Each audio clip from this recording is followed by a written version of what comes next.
Hello everyone, welcome back to our channel English माध्यम के platform पे मैं हूँ आपकी एडुकेटर प्रियंका ठाकुर और हम सॉल्व कर रहे हैं एडिटोरियल बेस्ड प्रैक्टिस एक्सरसाइज।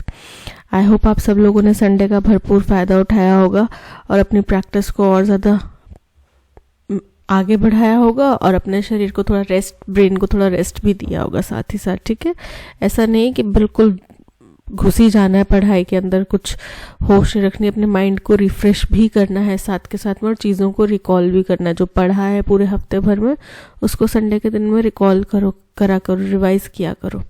ठीक है, चलिए स्टार्ट करते हैं with thought of the day, that is actions speak louder than words. यानी कि शब्दों से ज़्यादा जो है शब्दों का प्रयोग करोगे आप किसी को, जैसे आप पड़ोस के शर्मा जी या वर्मा जी बोलते हैं कि आपके पापा को, आपका बेटा तो अभी तो कुछ कर नहीं पाया ना, हमारा बेटा तो देखो कहाँ पहुँच गया। ठीक है, बोल दो उनको, आपने ज़ुबान चला के नहीं उनको जवाब देना कि मैं भी कर लूँगा या मैं ये कर रहा हूँ वो कर रहा हूँ। क्यों बोलना है? जब आप कुछ कर पाएंगे सबको अपने आप दिखेगा कि अच्छा ये लड़का इस का लायक था, इतना बेहतर था जो हम समझ नहीं पाए, हम देख नहीं पाए।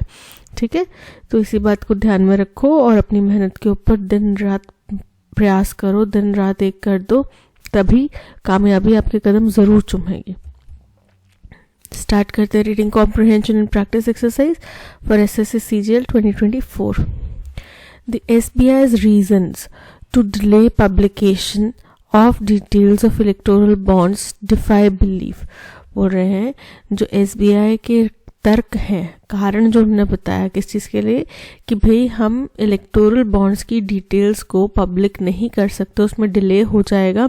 ये क्या करता है? डिफाई मतलब डिसरिगार्ड करना, चुनौती देना किस चीज़ को, जो हमारा विश्वास है उसको चुनौती देता है, यानी कि हमारे विश्वास को तोड़ता है।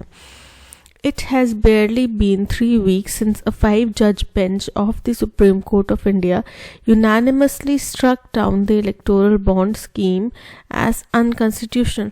बोले अभी केवल गिनती के शायद 3 ही हफ्ते हुए हैं जब जिस टाइम पे 5 जजों की एक बेंच ने क्या किया था, सुप्रीम कोर्ट के 5 जजों की एक बेंच ने यूनानिमसली यानी कि सर्वसहमति से इलेक्टोरल बॉन्ड स्कीम को स्ट्रक डाउन कर दिया था, यानी कि रद्द कर दिया था, निरस्त कर दिया था। ठीक है, क्यों? क्योंकि उन्होंने कहा कि इलेक्टोरल बॉन्ड स्कीम जो है असंवैधानिक है, अनकॉन्स्टिट्यूशनल है, for violating the rights to the information under article 19(1)(a) of the constitution. क्योंकि इसके ज़रिए, इलेक्टोरल बॉन्ड के ज़रिए वायलेशन हो रहा था, उल्लंघन हो रहा था किनका? अधिकारों का। हमारे जो मानवाधिकार हैं उनमें से एक अधिकार है राइट टू इन्फॉर्मेशन, जानने का, सूचना का अधिकार, जिसका प्रचार प्रसार कांग्रेस पार्टी ने उन्हीं के समय पे लागू हुआ था और उन्होंने बहुत ज़ोर से शोर से इसका प्रसार किया था, टीवी पे ऐड आती आया सूचना का अधिकार। तो वो सूचना का अधिकार जो है हमारे संविधान में, जिसका आर्टिकल 19(1)(a) के अंतर्गत जो मेंशन है, उसका वायलेशन था, उसका उल्लंघन था। The scheme, which was notified in 2018, facilitated anonymous political donations। अभी कौन सी स्कीम की बात कर रहे हैं? Electoral bond scheme. इसी को स्ट्रक डाउन किया गया ना, तो इसी के बारे में बात कर रहे हैं कि इलेक्टोरल बॉन्ड स्कीम जो थी ये 2018 में नोटिफाई की गई थी, यानी कि लागू की गई थी 2018 में, और इसका पर्पस था कि अनोनिमस यानी कि अज्ञात नाम से कोई भी पॉलिटिकल डोनेशन दे सके, ये सुविधा उन लोगों को मिले अगर कोई डोनेशन करना चाहता है तो। The judgment also stipulated that the State Bank of India (SBI), the sole bank authorized to issue electoral bonds। बोल रहे हैं कि ये जो फैसला आया, सुप्रीम कोर्ट का फैसला है, ये क्या करता है? ये निर्धारित करता है कि स्टेट बैंक ऑफ इंडिया, फिर डबल कॉमर्स के अंदर में है ना स्टेटमेंट, 1 कॉमा ये आ गया और 1 कॉमा ये इसके बारे में एक एडिशनल इन्फॉर्मेशन दे रहा है कि केवल स्टेट बैंक ऑफ इंडिया ही इकलौता बैंक था जिसके पास में ऑथराइजेशन था कि वो इलेक्टोरल बॉन्ड्स जारी कर सके, यानी कि किसी और बैंक के पास में ये सुविधा नहीं थी इलेक्टोरल बॉन्ड्स जारी करने के, केवल स्टेट बैंक के पास थी। Had to immediately stop issuing them. तो जजमेंट में स्टेट बैंक को भी ये निर्देश दिए गए कि अब आप तत्काल तुरंत प्रभाव से इलेक्टोरल बॉन्ड्स इशू करना बंद कर देंगे, आप इशू नहीं करेंगे।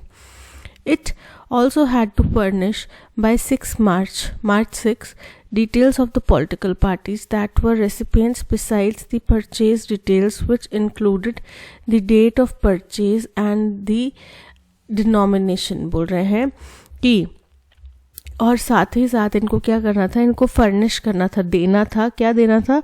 6 मार्च तक उनको पूरी डिटेल्स देनी थी उन पॉलिटिकल पार्टीज की जिनको कि ये जो इलेक्टोरल बॉन्ड्स हैं वो जारी किए गए, जिनको इलेक्टोरल बॉन्ड्स दिए गए बिसाइड्स द परचेज डिटेल्स. और साथ ही साथ किन पार्टीज़ ने वो परचेज किए, किन कंपनीज ने, किन्होंने वो डोनेशन दिया, वो सारी डिटेल्स उनको देनी थी डेट ऑफ परचेज के साथ में. और कितनी रकम का, डिनोमिनेशन मतलब कितनी रकम का उनने ये बॉन्ड लिया. The intent in asking the SBI to do so was clear.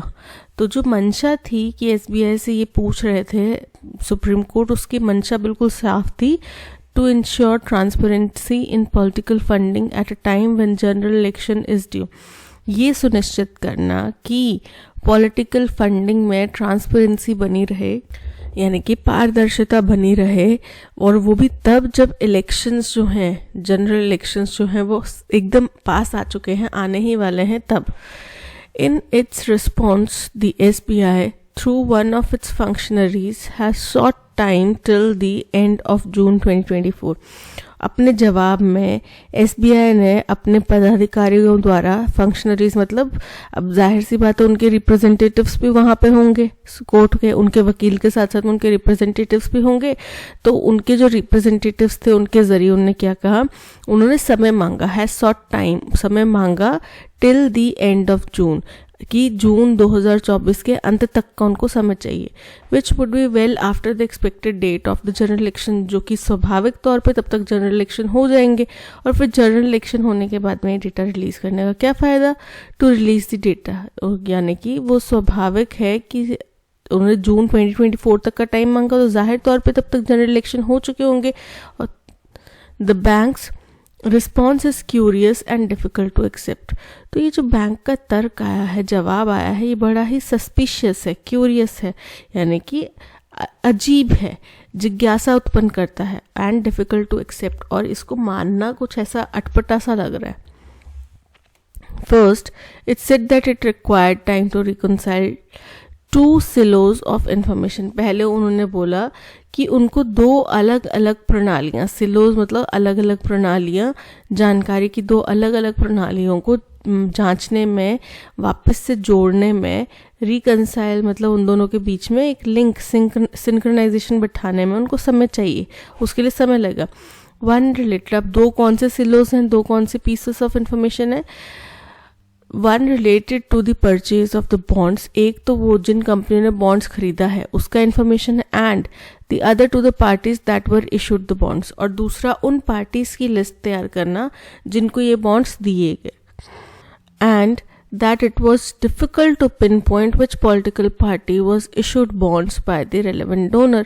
और ये पिन पॉइंट करना कि ये जो पर्टिकुलर बॉन्ड है ये इस पार्टी के खाते में गया, ये पर्टिकुलर बॉन्ड जो है इस पार्टी के खाते में गया, ये बता पाना बड़ा मुश्किल काम है. ठीक है, ये वो कह रहे हैं. This clearly was not the requirement from the top court. बोल रहे हैं जाहिर तौर पे जो सुप्रीम कोर्ट है, देश का सर्वोच्च अदालत है, उसने ये तो जानकारी मांगी ही नहीं कि कौन सा बॉन्ड किस पार्टी को दिया गया या क्या, जो इन्हें ऊपर डिस्कस करा. This clearly, which has merely directed the bank to release purchase and issuing information and not to pinpoint the link between donor and recipient. बोल रहे हैं जिन्होंने साफ तौर पे बैंक से केवल इतना पूछा है कि भाई आप खरीद की डेट, खरीदने वाले का डिटेल, और आप उस पार्टी का और जो इशू करने की इन्फॉर्मेशन है कि किस दिन इशू किया गया, किस टाइम पे इशू किया गया, ये सारी आप डिटेल्स बता दो. आपको एक्चुअल में पिन पॉइंट करके कोई लिंक बताने की ज़रूरत नहीं है कि हाँ भाई इस डोनर को इस रेसिपेंट ने दिया, इस डोनर ने इस रेसिपेंट को दिया, जो पैसा था या बॉन्ड था वो इसको दिया. वो लिंक हम खुद ही इस्टेब्लिश कर लेंगे. Second, The response suggests that only the number of bonds issued and not the KYC details of the purchasers. और दूसरी चीज़ इससे एक और बात सामने आई है, वो ये है कि जो नंबर ऑफ जितनी संख्या में बॉन्ड्स जो इशू किए गए केवल उनका डेटा मौजूद है, और जो KYC डिटेल्स हैं परचेजर की वो एंड नॉट द KYC वो नहीं है यहाँ पे मौजूद, हैज़ बीन स्टोर्ड डिजिटली।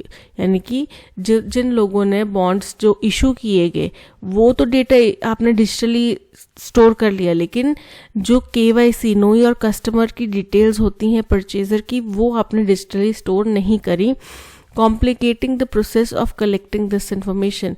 तो ये इस जानकारी को निकाल के बाहर सार्वजनिक करना या कोर्ट तक पहुंचाना इस कार्य को बड़ा ही डिफिकल्ट बना देता है, मुश्किल बना देता है।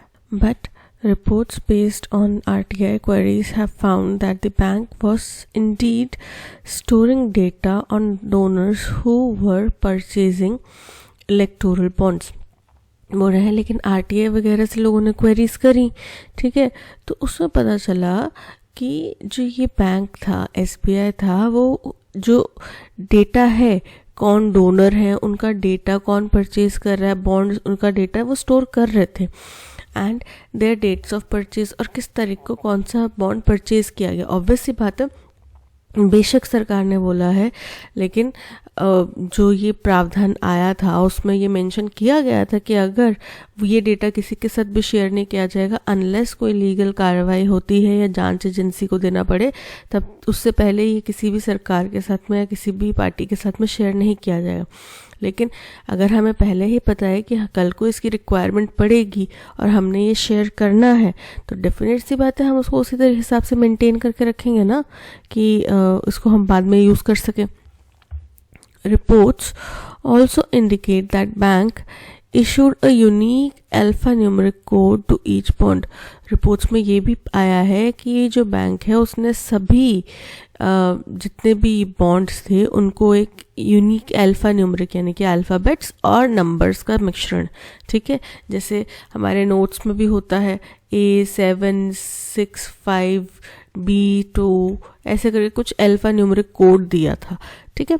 तो अब वो आपने कोड दिया तो आपने डेफिनेटली स्टोर भी किया होगा कि कहाँ पे कौन सा कोड जो है वो हमने किस तारीख को दिया है, which should make it relatively easy to gather details on the bonds, जो कि इसके लिए बहुत आसान बना देता है या इसके लिए आसान होना चाहिए क्या कि ये सारी डिटेल्स वो गैदर कर सके, इकट्ठा कर सके बॉन्ड की इशू डेट के ऊपर और डिनोमिनेशन क्विकली। डिनोमिनेशन मतलब कितने का बॉन्ड आपने बेचा है, थ्रू डेटाबेस क्वेरीज, ठीक है। तो अपने डेटाबेस में जितने भी आपने डेटा रखा हुआ है उसके अंदर से आप निकाल सकते हो ये। तो आप किस लिए इतने टाइम मांग रहे हो, किस लिए आपको इतना टाइम चाहिए, और आप क्या ये तर्क दे रहे हो कि हमें 2 अलग अलग डेटास को मैच करना पड़ेगा। क्यों, ये आमतौर पे काम होता नहीं। हम लोग डे टू डे बेसिस पे कई सारे जो नॉर्मल डेटा एनालिस्ट होंगे या फिर नॉर्मल भी कोई डेटा एंट्री ऑपरेटर वगैरह होंगे, उनको तो ये काम करना पड़ता है, डे टू डे बेसिस पे करते हैं। तो 2000 से 20,000 या कितना भी डेटा है, लाखों का डेटा है। SBI एक ऐसा बैंक है जिसमें करोड़ों लोगों के अकाउंट्स हैं। अगर बैंक इस तरीके का तर्क देता है तो उससे तो हम आप लोगों को सोचना चाहिए कि क्या हमारा पैसा सेफ है SBI में, ठीक है।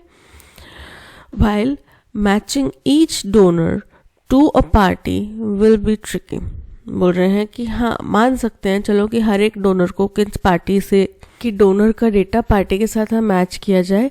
It should be possible to triangulate data on recipient parties, लेकिन ये जांच पाना कि कौन सी पार्टी को कौन सा बॉन्ड दिया है, मान लो ये ट्रिकी होगा, लेकिन किस पार्टी को बॉन्ड्स मिले हैं ये जान पाना तो मुश्किल नहीं होगा। आपको पता है शुरुआत के मंथ के 15 डेज तक बॉन्ड्स इशू होते हैं, ठीक है, और उसके बाद में 15 डेज तक बॉन्ड इशू होते। मान लो कि मैंने 1 तारीख को एक बॉन्ड इशू करा, ठीक है, मुझे पता है ये 1 सपोज करो मार्च की 1 तारीख को 1/3/2020 या 22 को मैंने ये बॉन्ड इशू करा जिसकी कीमत थी 1 करोड़ रुपए। ठीक है, अब किसी पार्टी ने, क्योंकि ये बॉन्ड 15 दिन के अंदर ही कैश इन करवाने होते हैं, किसी पार्टी ने 1 करोड़ का बॉन्ड वो कैश करवाया, ठीक है, अपने अकाउंट में करवाया, तो मुझे पता चल गया ना कि मैंने 1 तारीख को ये बॉन्ड इशू करा था। या मान लो कि मैंने 1 तारीख को 1 करोड़ का सिर्फ एक बॉन्ड इशू करा था, 2 तारीख को मैंने 4 बॉन्ड इशू करे थे, ठीक है, 1 करोड़ के 4 बॉन्ड इशू करे थे। तो मान लो कि इस पार्टी ने 1 करोड़ का बॉन्ड इशू कराया, बाकी ये 4 करोड़ के जो बॉन्ड हो गए 1-1 करोड़ के, वो किसी दूसरी पार्टीज में आ गए। तो मुझे पता है ना कि ये 1 करोड़ के बॉन्ड किन किन पार्टीज के पास गए। मैं चलो डायरेक्टली मैच नहीं कर सकती कि अच्छा ये वाला 1 करोड़ वाला जो है वो इस पार्टी के पास गया, इसमें से 1 करोड़ वाला एक जो है वो इस पार्टी के पास गया, नहीं कर पाऊंगे शायद। लेकिन मेरे को ये तो पता है ना कि कितने 1 करोड़ के बॉन्ड्स मैंने बेचे और 1 करोड़ के बॉन्ड्स किस पार्टी ने अपने पास में अपने खातों में डलवाए, क्योंकि वो भी शुरुआत के 15 डेज में करवाने पड़ते हैं, नहीं तो वो इनवैलिड हो जाता है। ठीक है, as these bonds have to be redeemed by political parties within 15 days, क्योंकि ये जो bonds हैं ये किसी भी पॉलिटिकल पार्टी को जिसको भी वो दिए जा रहे हैं डोनर द्वारा, उसको 15 दिन के भीतर भीतर रिडीम करवाने पड़ते हैं। रिडीम करवाना मतलब उसको कैश करवाना, उसको कैश इन करवाना, ठीक है, कन्वर्ट करवाना। Information that is available in public till March 2023 shows that Bharatiya Janata Party received 57% of all the money donated through bonds. अब जो भी हमारे पास अवेलेबल इंफॉर्मेशन है, कुछ लोगों ने, कार्यकर्ताओं ने RTI दायर करी, जागरूक जो देश के नागरिक हैं उन्होंने, कईयों ने RTI वगैरह फाइल करी, तो उससे जो भी डेटा भी पब्लिक डोमेन में मिल रहा है उसके हमें ये पता चल रहा है कि मार्च 2023 तक भारतीय जनता पार्टी बीजेपी को 57% बॉन्ड्स मिले हैं। जितना भी बॉन्ड्स के जरिए पैसा दिया गया है उसका 57% सबसे बड़ा आंकड़ा बीजेपी के पास गया है, फॉलोड बाय कांग्रेस। उसके बाद दूसरे नंबर पर सबसे ज्यादा डोनेशन दिया गया है कांग्रेस को, विच रिसीव क्लोज टू 10%। अब डोनेशन में देखो अंतर, एक 57% और एक 10%, जो क्लोजेस्ट है वो भी 10% है। ठीक है, तो close to 10%। In the hearing of the contempt petition, तो जो हियरिंग चल रही है कंटेम्प्ट यानी कि अवमानना, तो अवमानना की कोर्ट की अवमानना हुई है, इसकी पिटिशन दायर की गई, ठीक है, याचिका दायर की गई, इसकी जो हियरिंग चल रही है फाइल्ड अगेंस्ट एसबीआई के अगेंस्ट में, उसके जवाब के लिए the court must compel the bank to get its act together.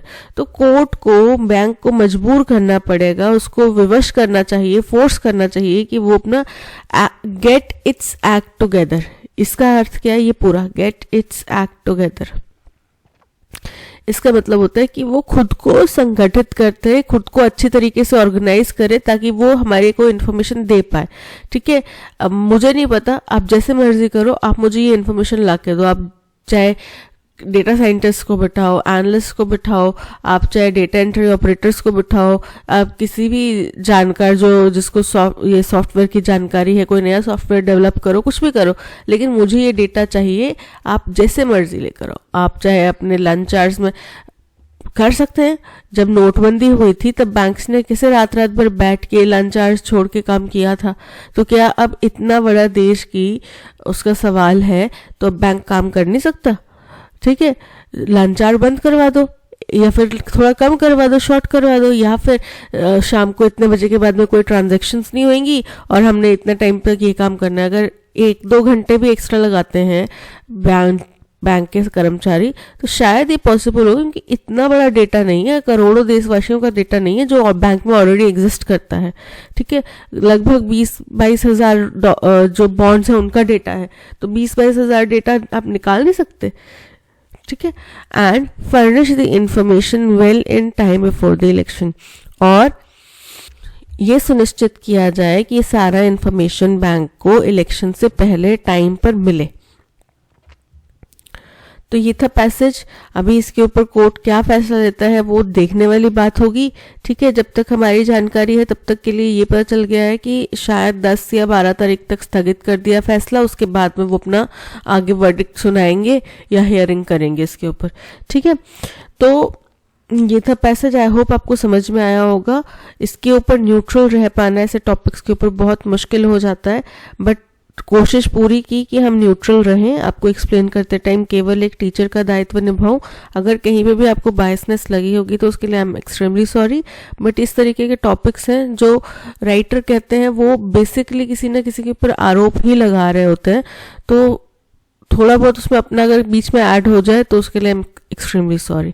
चलते हैं क्वेश्चन नंबर 1 की तरफ। According to the passage, what was the main reason for the Supreme Court of India to strike down the electoral bond scheme? Passage के अनुसार क्या मुख्य कारण है कि सुप्रीम कोर्ट ऑफ इंडिया को ये इलेक्टोरल बॉन्ड स्कीम को निरस्त करना पड़ा, रद्द करना पड़ा? क्योंकि उन्होंने कहा कि इससे हमारे राइट टू इंफॉर्मेशन का जो एक्ट है उसका वायलेशन होता है, because it was not authorised by state bank of India. ये स्टेट बैंक ऑफ इंडिया द्वारा ऑथराइज नहीं था, तो उनको ऑथराइजेशन नहीं चाहिए। कानून स्टेट बैंक ऑफ इंडिया नहीं बनाता है, कानून हमारे देश की संसद बनाती है, सरकार बनाती है। Because it facilitated anonymous political donations, क्योंकि इसमें अनोनिमस यानी कि अज्ञात नाम से आप पॉलिटिकल डोनेशंस दे सकते हैं, ये सुविधा, ये प्रावधान ऐड किया गया, जो कि हमारे right to information under article 19(1)(a) of the constitution का वायलेशन था। Option B is absolutely correct.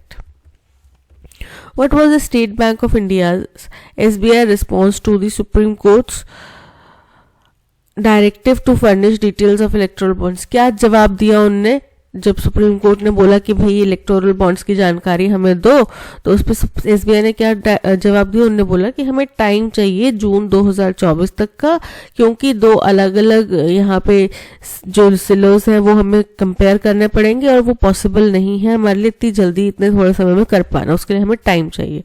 The SBI compiled immediately and provided all required details. ऐसा हो जाता तो कितना बढ़िया हो जाता है ना, सारी जो देश में इतने सारे आरोप प्रत्यारोप हो रहे हैं वो सबका जवाब मिल जाता, राइट? तो एसबीआई ने सारा डेटा तुरंत ही कंपाइल कर लिया और वो डिटेल्स उनको दे दी। इनकरेक्ट है। The SBI sought time till the end of June 2024 to release the data. SBI ने जून के अंत तक का समय मांगा है 2024 तक का, कि वो डेटा तब तक दे पाएंगे, which is after the expected date of general elections, जो कि स्वाभाविक तौर पे जनरल इलेक्शन होने के बाद की तारीख है। तो ये करेक्ट है आंसर, यही उन्होंने अपना जवाब दिया है। What is the tone of the passage regarding the State Bank of India's response to Supreme Court's directive on the electoral bond scheme? बोल रहे हैं क्या टोन है पैसेज का, एसबीआई ने जो जवाब दिया है ईबीएस के ऊपर, सुप्रीम कोर्ट को, उसके ऊपर। तो देखो, एप्रिशिएट मतलब आप उसकी तारीफ कर रहे हैं, तो एप्रिशिएटिव तो नहीं है, क्योंकि उन्होंने बोला कि भाई स्टेट बैंक ऑफ इंडिया को तो इतना टाइम लगना नहीं चाहिए, ठीक है। और उन्होंने आरोप शब्दों का चयन किया, जैसे डबियस, उन्होंने बोला कि ये डिफाई करता है हमारे किसको, डिफाई बिलीफ, हमारे विश्वास को धोखा देता है। डबियस इन नेचर है, क्यूरियस है, वो ये जो उनका जवाब है ये सवाल उठाता है, ठीक है। तो अप्रिशिएटिव नहीं है, न्यूट्रल भी नहीं है, राइटर न्यूट्रल नहीं है इस पैसेज को लिखते हुए, ऑप्टिमिस्टिक कुछ पॉजिटिव यहाँ पे नजर नहीं आ रहा। तो ऑप्शन सी डबियस यानी कि धोखाधड़ी वाला, डाउटफुल वाला, ऐसा है जो इनका टोन है पैसेज का, वो डाउटफुल है, क्यूरियस है और स्केप्टिकल है। So option C dubious is correct. Based on the passage, which of the following statements is correct regarding the storage of data on electoral bond purchasers? और passage के अनुसार इनमें से कौन सी बात बिल्कुल करेक्ट है इलेक्टोरल बॉन्ड परचेजर के डेटा को स्टोर करने के रिगार्डिंग?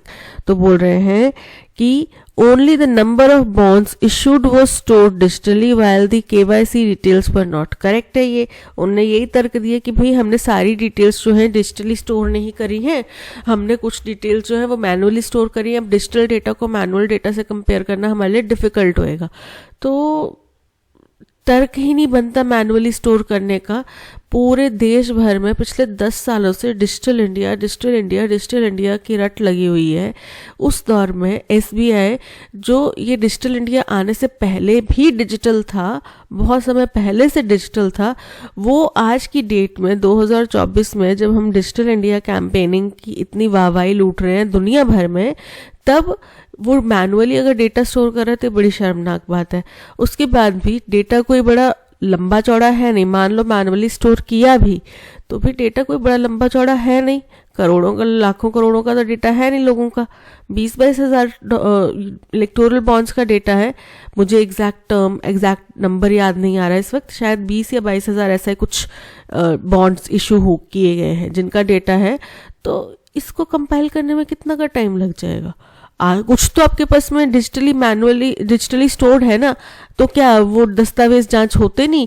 ऐसे तो हम बड़ी प्रशंसा करवाते हैं कि भाई देखो हम इतना फास्ट कर रहे हैं, इस चीज़ में हमने ये रिकॉर्ड बना लिया, इतनी जल्दी जल्दी कर लिया।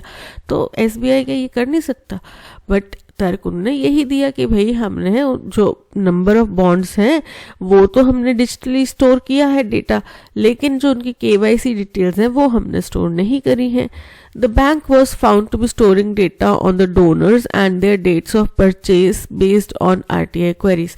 लेकिन RTI queries में हमें पता चला है कि बैंक्स ने डेटा जो है डोनर्स का भी रखा हुआ है, यानी कि उनकी KYC भी रखी है, और साथ ही साथ जो किस तारीख को कौन सा बॉन्ड परचेज किया गया उसका डेटा भी रखा हुआ है उन्हें स्टोर करके।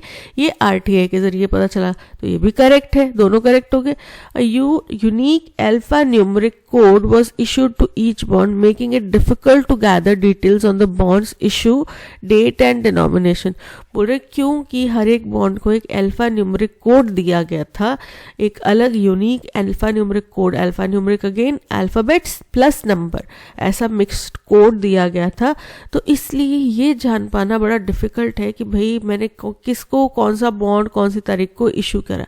अरे उससे तो और ज़्यादा ईजी हो जाता, बैंक तो काम ही अल्फा न्यूमेरिक्स के ऊपर करते हैं कि ये नंबर था और कौन सी तारीख को इशू किया गया, उसको तो सर्च करना और ज़्यादा इजी हो जाएगा। अगर आपने अल्फा न्यूमेरिक कोड्स अगर आपने सेव करे हैं तो वो जांच करना तो और ज़्यादा इजी हो जाएगा। ठीक है, आपको पूरा बॉन्ड, कंपनी का नाम, कौन सी कंपनी को दिया, ये सब लिखने की ज़रूरत ही नहीं है। आपको सिर्फ वो अल्फा न्यूमेरिक नंबर जो है उसका डेटा अपना उठाना है, उनको देखना है कौन कौन सी डेट को हमने किस पार्टी को कितना कौन सा बॉन्ड दिया, बस बात खत्म। तो जो है फर्स्ट और सेकंड करेक्ट है, थर्ड जो है इनकरेक्ट हो जाता है। ठीक है, तो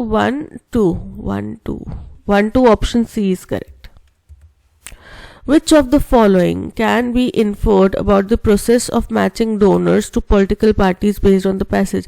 बोल रहे हैं क्या हम समझ सकते हैं कि पॉलिटिकल पार्टी का डेटा किस डोनर ने कितना डेटा कौन सी पॉलिटिकल पार्टी को दिया है, ये मैच करने में हमें क्या दिक्कत आ रही है, या इसके बारे में हम पैसेज से क्या बात समझ सकते हैं?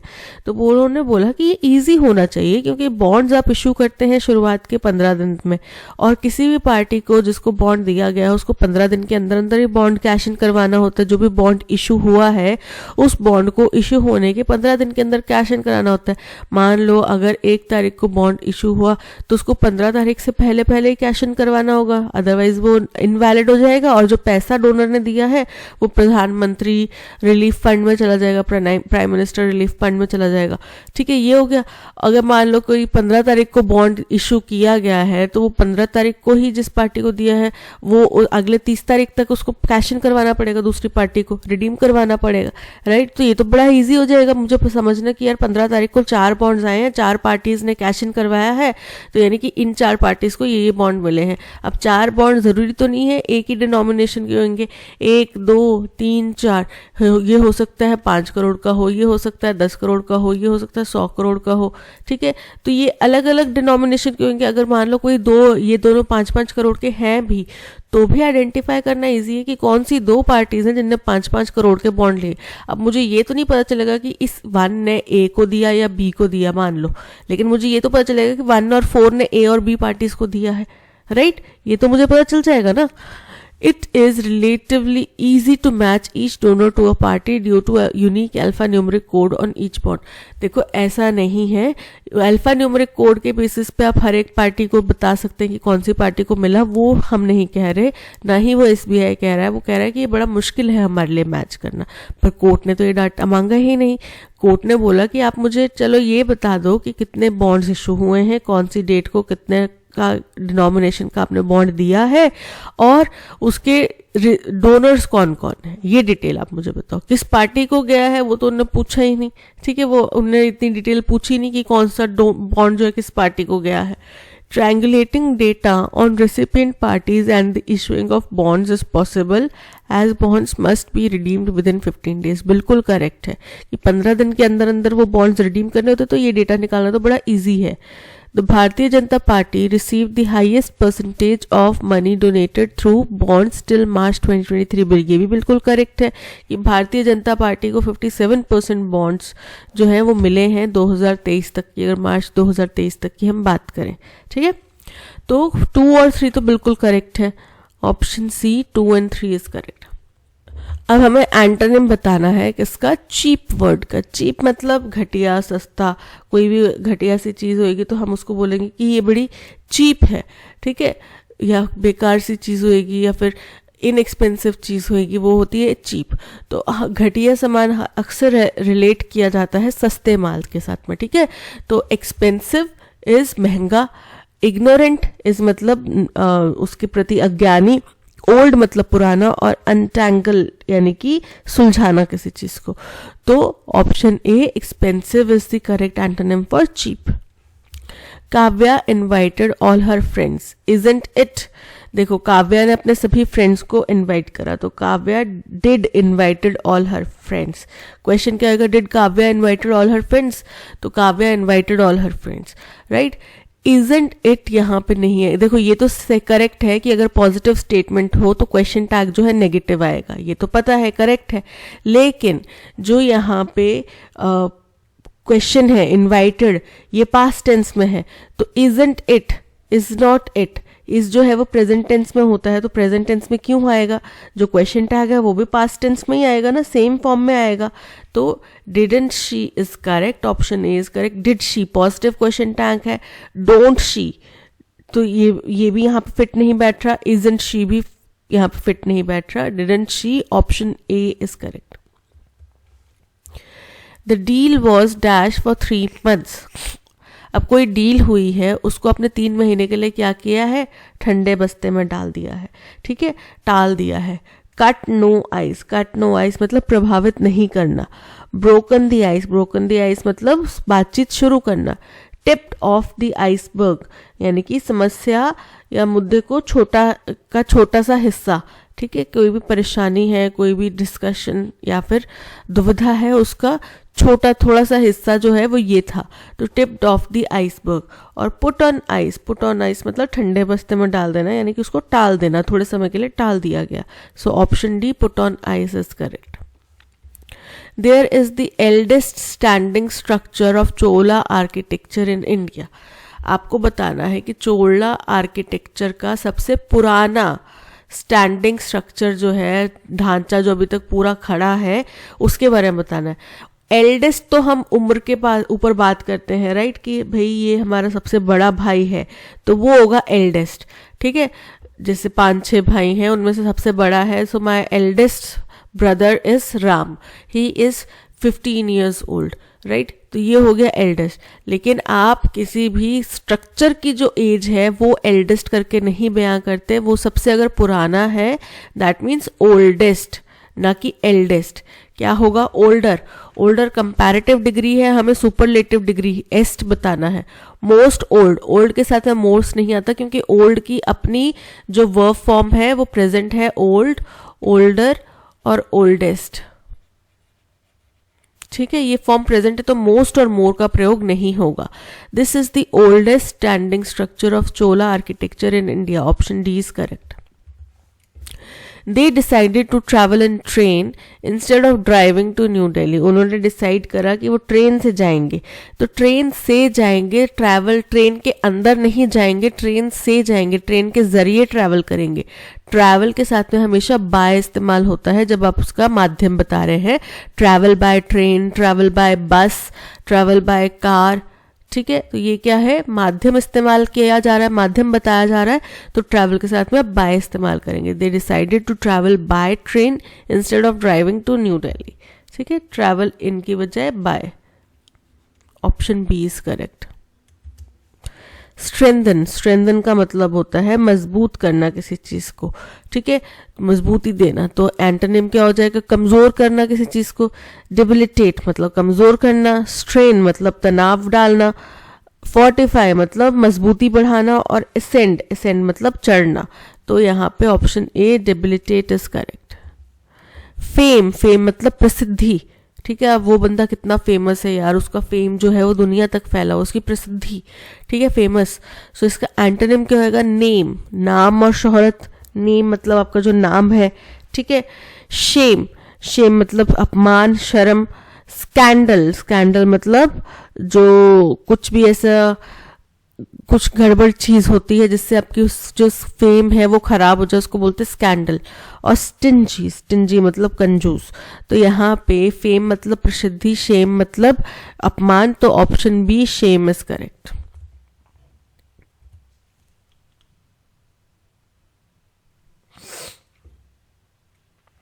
Select the sentence that has no spelling error, जिसमें कोई भी स्पेलिंग एरर नहीं है, मैं वो बताना है। माई new phone has a high resolution, resolution की स्पेलिंग इनकरेक्ट है। क्या होता है रेजोल्यूशन के? RESOLUTION, ना कि SIO। रेजोल्यूशन की स्पेलिंग इनकरेक्ट है। Screen and powerful processor which makes it perfect for streaming, streaming की स्पेलिंग इनकरेक्ट है। STREAMING, streaming videos and playing games। तो ये इनकरेक्ट हो गया क्योंकि दो स्पेलिंग इनकरेक्ट है। My new phone has a higher resolution, again resolution की स्पेलिंग इनकरेक्ट है।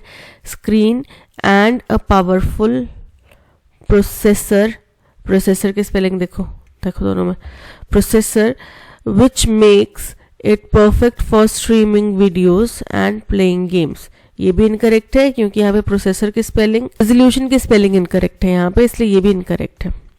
माई new phone has a high resolution, resolution के करेक्ट है स्पेलिंग।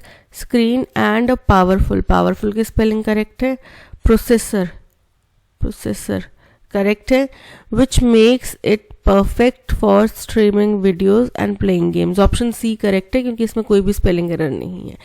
वो देख लेते हैं। My new phone has high resolution. Screen, screen के स्पेलिंग इनकरेक्ट है। एंड पावरफुल, पावरफुल के इनकरेक्ट है। प्रोसेसर, प्रोसेसर के इनकरेक्ट है। Which makes it perfect for streaming videos and, streaming की स्पेलिंग इनकरेक्ट है। प्लेइंग गेम्स, तो option C is correct. Being a doctor, doctor के स्पेलिंग देखो, इनकरेक्टली स्पेल्ड वर्ड हमें बताना है, डॉक्टर के स्पेलिंग करेक्ट नहीं है। My sister Meera is prepared for emergency usually, क्योंकि मेरी सिस्टर मीरा जो है वो एक डॉक्टर है, इसलिए वो आमतौर पे इमरजेंसी स्थिति के लिए तैयार रहती है, प्रिपेयर्ड रहती है। प्रिपेयर्ड करेक्ट है। डॉक्टर, DOCTOR, डॉक्टर, ठीक है, option B is correct. One word substitute करना है। I suppose dancing that well would require a lot of actual application, मुझे लगता है कि इतना बेहतरीन डांस करने के लिए, इतना अच्छा जितना आपने किया उतना अच्छा डांस करने के लिए बहुत ज़्यादा अब एक्चुअल एप्लीकेशन, असल में किसी चीज़ की आप एप्लीकेशन कर रहे हैं यानी कि प्रैक्टिस कर रहे हैं, राइट। तो आप किसी चीज़ को प्रैक्टिस करेंगे तो requires a lot of practice. Prevention बचाव, परजवरेंस यानी कि दृढ़ता, कि आप कॉन्स्टेंटली कुछ चीज़ कर रहे हैं। प्रैक्टिस मतलब प्रयास, option C is correct. Perception यानी कि किसी का ओपिनियन, तो यहाँ पे ओपिनियन की बात नहीं कर रहे, प्रैक्टिस की बात कर रहे हैं। A music is a great way to express your emotions, music जो है, क्या हम म्यूजिक का म्यूजिक्स लिख सकते हैं? नहीं लिख सकते। म्यूजिक क्यों नहीं लिख सकते? क्योंकि म्यूजिक जो है अनकाउंटेबल नाउन है, और अनकाउंटेबल नाउन के साथ में आप प्लूरल फॉर्म नहीं लगा सकते, अ नहीं आएगा। आप क्या बोल सकते हैं? अ पीस ऑफ म्यूजिक, जब आप उसको क्वांटिफाई करना ही चाहते हैं, अ पीस ऑफ म्यूजिक, ये आप बोल सकते हैं, लेकिन म्यूजिक्स नहीं बोल सकते। 5 म्यूजिक्स वर प्लेइंग या 5 म्यूजिक्स वर प्लेड, तो ऐसा आप नहीं बोल सकते। आप ये जरूर बोल सकते हैं, when I went there a piece of music was being played, जब मैं वहां पहुंचा तब एक गाने का कोई टुकड़ा, म्यूजिक का एक हिस्सा वहां पे प्ले किया जा रहा था, ना कि अ म्यूजिक। तो music is a great way to express your emotions, music की बजाय क्या आएगा? Music, option C is correct. You are an intellectual with a professional degree, कि आप बड़े ही इंटेलेक्चुअल व्यक्ति हैं और आपके पास में प्रोफेशनल डिग्री भी है। You can do wonders as dash, आप बहुत अचंभ करने वाले, आश्चर्यचकित करने वाली चीजें कर सकते हैं, क्योंकि as you are playing with fire, क्योंकि तुम आग के साथ खेल रहे हो। तो यहाँ पे आग के साथ खेलना मतलब कि कुछ रिस्क उठाना, जो कि यहाँ पे फिट नहीं बैठेगा। You can say it again, तुम कोई चीज दोबारा कह सकते हो। योर माइलेज में वेरी, यानी कि तुम्हारा अनुभव जो है, एक्सपीरियंस जो है वो अलग हो सकता है। The world is your oyster, world is यानी कि दुनिया, क्योंकि दुनिया तुम्हारी है इसलिए तुम कुछ अचंभित करने वाली चीजें कर सकते हो। ऑयस्टर क्या होता है? ऑयस्टर एक सी शेल होता है इस प्रकार का, ठीक है। इसके अंदर, जिसके अंदर मोती, सीपी के अंदर मोती पाया जाता है, वो सीपी क्या है? वो ऑयस्टर बोला जाता है उस सीपी को। कई देशों में इसको खाया भी जाता है और काफी महंगी डिश होती है, और मोती भी तो इससे निकलता ही निकलता है। मोती जो है वो इसका वेस्ट प्रोडक्ट होता है, वो मोती हम लोग गले में पहनते हैं। तो मतलब क्या हो गया कि दुनिया तुम्हारा ऑयस्टर है, यानी कि दुनिया तुम्हारी है, तुम दुनिया के मालिक हो। ऐसा समझ लो कि बोलते ना, अब दुनिया तुम्हारे कदमों में है। तो दुनिया एक्चुअल में तो आपके कदमों में आ नहीं जाती, लेकिन उसका मतलब क्या होता है कि दुनिया तुम्हारे लिए खुला मैदान है, तुम कुछ भी कर सकते हो। So the world is your oyster, option D is correct. Rashmi works at the hospital, don't she, again जो ये स्टेटमेंट है पॉजिटिव है तो साथ में नेगेटिव टैग ही आएगा, लेकिन यहाँ पे जो वर्क है, वर्क्स है, ये प्रेजेंट सिंपल टेंस में है, ठीक है। तो जो आगे आने वाला टैग होगा वो भी उसी फॉर्म में होगा, ठीक है। तो क्वेश्चन टैग क्या आएगा? Does she, does she positive आ गया, नहीं आएगा। Has she positive, do she positive, क्या आएगा? Doesn't she, option C is correct. Radha will have learned cooking by the time she will have married, जब तक राधा की शादी होगी तब तक वो कुकिंग करना सीख चुकी होगी, ठीक है। तो वो Radha will have learned cooking by the time she will have married नहीं आएगा, by the time she marries, जब तक वो शादी करेगी, she marries, ठीक है। learned cooking she will have की बजाय क्या आएगा? she marries, option C is correct. Fear of close spaces, देखो अलग अलग तरीके के जो डर होते हैं उनको कुछ नाम दिया गया है। तो अगर आप किसी बंद तंग जगह से डरते हैं, बंद या तंग जगह में जाने से, लिफ्ट के अंदर जाने से डरते हैं, तो उसको बोला जाता है क्लॉस्ट्रोफोबिया, यानी कि क्लस्टर से आपको परेशानी है, बंद तंगा से, कन्फाइंड जगह से, क्लोज जगह से आपको परेशानी है, वहां पे आपको डर लगता है। फोबिया मीन्स डर लगना। तो अलग अलग प्रकार के फोबिया होते हैं, ठीक है। पहला देखो जेनोफोबिया, यानी कि जिसमें आपको विदेशी लोगों से घृणा हो, नफरत हो, उसको बोलते हैं जेनोफोबिया। हाइड्रोफोबिया यानी कि पानी से डर लगता है। जूफोबिया यानी कि आपको जानवरों से डर लगता है। और हाइट से डर लगने को आप क्या कहते हैं वो मुझे कमेंट सेक्शन में लिख के बताइए। Option B claustrophobia is correct. A cashless India is the first step towards making the dream of digital India a reality, जिसके ऊपर SBI ने पानी फेर दिया है, कहते हुए कि भाई हमने तो मैनुअली डेटा स्टोर किया था। बोल रहे हैं अगर हमने भारत को कैशलेस, यानी कि देश की हमारी इकोनॉमी में कैश सर्कुलेट ना हो या कम से कम हो, ये बनाना है, तो ये पहला स्टेप होगा डिजिटल इंडिया को हकीकत बनाने के प्रति। Government is trying to dash a cashless environment in the country, तो ये प्रेरित करने की कोशिश करे सरकार, जो एक कोशिश कर रही है, प्रयास कर रही है कि देश में कैशलेस एनवायरनमेंट बनाया जाए।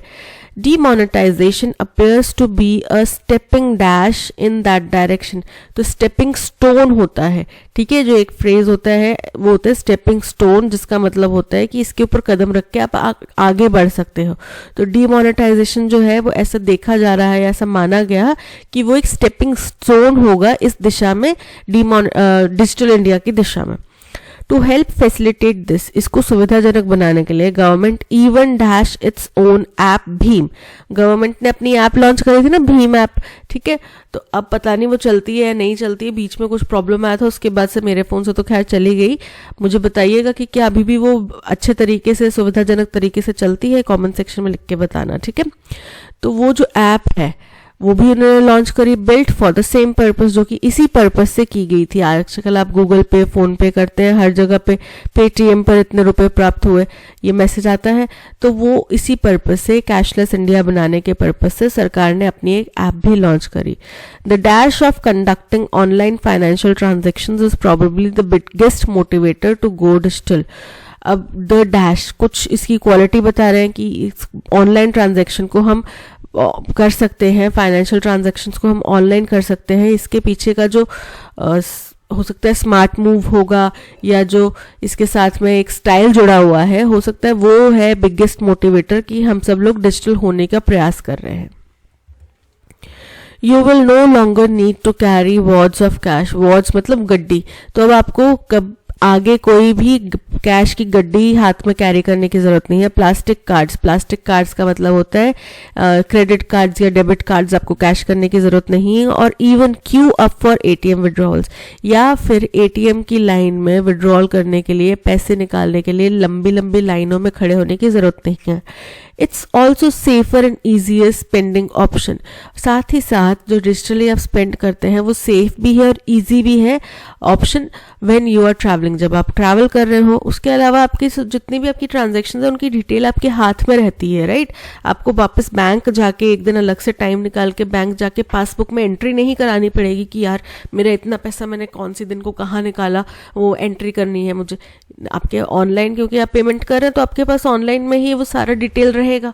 Making transactions digitally makes it easy to keep a track of your finances. ये करेक्ट हो गया कि अब क्योंकि आप डिजिटली स्पेंड कर रहे हैं तो आपके फ़ोन के अंदर ही ये भी डिटेल है कि आपका कितने पैसे आपके पास बचे हैं, ये भी डिटेल है कि कितने आप खर्च कर चुके हैं, ये भी डिटेल है कि अभी आप महीने की 15 तारीख है और बचा सिर्फ 2000 है तो पूरा महीना चलाना है। तो आप अपने फाइनेंसेस को ट्रैक कर सकते हैं। The dash are enormous for everyone if you leave out the low income group. ये जो प्रयास है वो बहुत बड़ा है सबके लिए। अगर हम कम वेतन वाले जो निचले वर्ग के लोग हैं उनको थोड़ा सा इससे बाहर रखें, खैर अब तो वो लोग भी इसको प्रयास कर रहे हैं लाने का, कि वो भी लागू कर रहे हैं, सब्जी वालों के पास में मिल जाता है आपको, है ना। लेकिन फिर भी कई लोगों को अभी भी ये सेफ नहीं लगता तरीका चलाने के लिए, तो वो लोग अभी इसमें नहीं आए हैं, या फिर जिनके पास में नहीं है एक्सेस इंटरनेट वगैरह का, या नहीं इतना अच्छा वेल वर्स्ड है फ़ोन वगैरह के साथ में, वो लोग अभी भी इससे परहेज कर रहे हैं, दूर कर रहे हैं। तो उनको अगर हम छोड़ दें, बाकी सबके लिए बहुत बड़ा है। Which will face a huge challenge, जो कि ये बहुत बड़ा चैलेंज समस्या हो सकती है अगर हम इस वर्क को साइड में रखें तो। For the rest of the country it is constructive and simple. बाकी पूरे देश के लिए तो ये एक नया कुछ चीज़ है और ईजी है। However the convenience of net banking, M banking, card और mobile wallet transactions can make you spend more than your budget. लेकिन फिर भी आपके हाथ के अंदर जो ये चाबी आ गई है ना, कि आप जब मन चाहे जहाँ मन चाहा खर्च कर सकते हैं, कैश से, कार्ड से, बैंक से, नेट बैंकिंग के जरिए, मोबाइल बैंकिंग के जरिए, कार्ड या मोबाइल वॉलेट्स के जरिए। तो इससे क्या हो गया है, एक समस्या वो ये है कि जितना आपको ज़रूरत है या जितना आपका बजट है आप उससे ज़्यादा भी स्पेंड करने लग गए हैं, जो कि बिल्कुल फैक्ट है। ठीक है, तभी 15 तारीख तक सिर्फ 2000 रुपये बचते हैं जेब में, क्योंकि हम पहले ही सारे उड़ा चुके होते हैं ऑनलाइन। यार भूख लग रही है पर खाना बनाने का मन नहीं कर रहा है, कौन अभी खाना बनाएगा, इस वक्त ऑनलाइन मंगवा लेते हैं। जो कि हम बना सकते थे वो पैसे गए वेस्ट। सो हम अपने बजट से ज़्यादा इसमें स्पेंड कर रहे हैं। The cashless India is first step towards making the dream of digital India a reality. Government is trying to dash a cashless environment. Preach मतलब आप किसी को कुछ ज्ञान दे रहे हैं, उपदेश दे रहे हैं। Determine मतलब निर्णय लिया, proceed मतलब आगे बढ़ना, और create मतलब बनाना। तो वो cashless environment बनाना चाहते हैं देश में। So option D is correct. Demonetization appears to be a stepping stone. Stepping method, stepping matter, stepping stairs नहीं होगा, stepping stone होगा, जिसका अर्थ होता है आगे बढ़ने का एक बीच का एक महत्वपूर्ण कदम। So option D is correct. To help facilitate this, government even dash its own Bheem app. तो भीम ऐप लॉन्च की गई थी। फॉलोड मतलब किसी को आप फॉलो कर रहे हैं, किसी का आप पीछा कर रहे हैं, या फिर जैसे इंस्टाग्राम वगैरह पे बोलते हैं फॉलो कर रहे हैं, यानी कि आपकी वो अनुसरण कर रहे हैं। सेंस्ड मतलब समझना, महसूस करना। लॉन्च्ड मतलब किसी नई चीज को बाजार में लाना। सबमिटेड का मतलब होता है जमा करना। अब अगर यहाँ पे लॉन्च्ड की बजाय स्टार्टेड भी होता, साथ में लॉन्च्ड और स्टार्टेड भी होता, तो आप बोलोगे मैम स्टार्टेड भी तो आ सकता था। देखो जो एप्स वगैरह है वो हम बेसिकली अगर किसी ने चालू करवाई है ना, तो वो लॉन्च करी होती है, ना कि स्टार्ट करी होती हैं। जो करेक्ट टर्म है वो लॉन्च्ड ही आएगा। Option C launched is correct. अगर लॉन्च नहीं होता और स्टार्टेड होता तो हम स्टार्टेड कर सकते थे, लेकिन लॉन्च्ड और स्टार्टेड अगर दोनों दिए हैं तो हमने लॉन्च्ड ही इस्तेमाल करना है, बिकॉज वो करेक्ट टर्म है। ठीक है, option C launched is correct. The dash of conducting online financial transactions is probably the biggest motivator. Hassle का मतलब होता है दुविधा, ठीक है, परेशानी तक, जो आपको इसको करने में परेशानी आ रही है, डिजिटल ट्रांजैक्शंस करने में जो परेशानी आ रही है, तो परेशानी तो है ही नहीं, डिजिटल ट्रांजैक्शन करना बहुत इजी है। The ease of conducting, ease मतलब आसानी, सुविधा, तो सुविधा है। एगनी मतलब गुस्सा, दुख। डिले मतलब जो देरी होती है, तो ये तो फटाफट इंस्टेंट ट्रांजैक्शंस होते हैं, तो क्या हो गया ईज। ऑप्शन बी ईज है कि ऑनलाइन ट्रांजैक्शन करने में इतने सुविधाजनक होता है, इतना आसानी से हो जाता है। यही सबसे बड़ा मोटिवेटर है डिजिटल जो हो रहे हैं हम उसको बनाए रखने के लिए, होने के लिए। The dash are enormous for everyone if you leave out the low income group. तो क्या है, attempts मतलब प्रयास बहुत बड़े हैं। scenarios यानी कि परिस्थिति बहुत बड़ी है। benefits फायदे बहुत बड़े हैं, अगर हम लो इनकम ग्रुप को साइड में रख दें तो इसके फायदे बड़े हैं, लेकिन यही सबसे बड़ा चैलेंज भी है कि हमें लो इनकम ग्रुप को भी इसमें शामिल करना है। That's all for the passage. आज के लिए इतना ही। अगर कंटेंट पसंद आया हो तो लाइक, शेयर और सब्सक्राइब जरूर कीजिएगा। मिलते हैं नेक्स्ट सेशन में। Till then keep learning and keep practising. Bye bye.